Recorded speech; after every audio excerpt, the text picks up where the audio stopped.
Gaijin Goombah here, and in celebration of the 4th of July, I think it's time I covered some culture and gaming from the good old United States of America for my viewers who might not be from these here parts. And what kind of gaming do we like here in the US? Shooters, of course!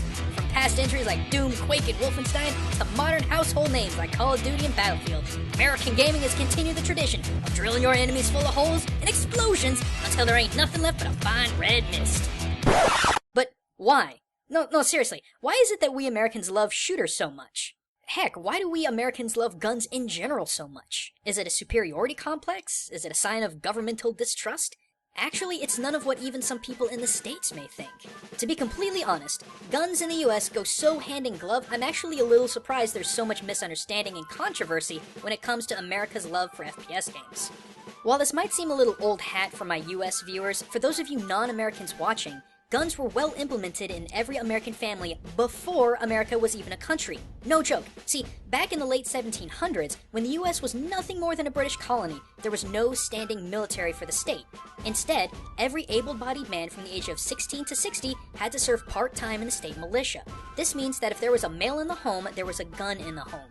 It wasn't just about a right to bear arms, it was the law. The other thing you have to keep in mind too is that it was this same group of farmers, butchers, blacksmiths, and other townsfolk that rose up against the British during the Revolutionary War. And here's the big one, gang. The gun, for all of the terrible uses it has, was the great equalizer. It was an invention that not only made centuries of war strategy obsolete, but it gave the everyman the ability to do great things. The gun was the tool that gave the everyday citizen to be a soldier, someone who could fight for their home. But what about after the war? When there was peace, why didn't America's reliance on guns disappear? Well, that's because there was still need of them. A huge number of Americans moved from the east to the west in hopes of finding opportunity in business, gold, or other discoveries. But it was called the Wild West for a reason. Bandits, predatory wildlife, and other compounding issues made order and stability almost impossible. And it was the gun that helped keep settlers protected and the laws enforced. To the Wild West, the gun and the sheriff had the same obligations, duties, and importance as the samurai and the katana. But what does this all mean? How does this long-winded historical lesson relate back to FPS gaming in the US?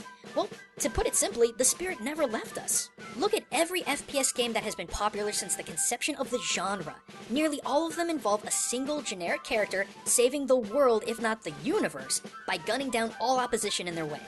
And when you think about it, that was not only how America was conceived, but how it was maintained. For the Revolutionary War, the colonists were vastly outnumbered by the British Empire, but with good tactics and the weapons by their sides, they won out.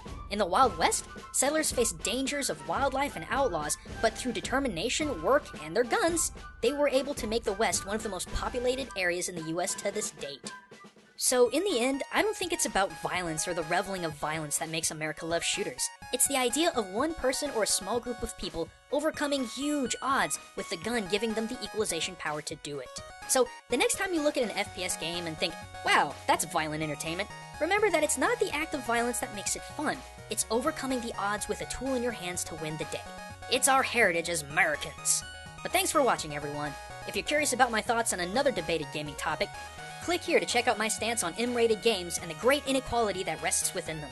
Or if you want something a little more lighthearted, click here to see Aki talk about the squiddish similarities with the main characters from the newest shooter IP, Splatoon. But until next time, everyone, this is Gaijin Goombah signing out.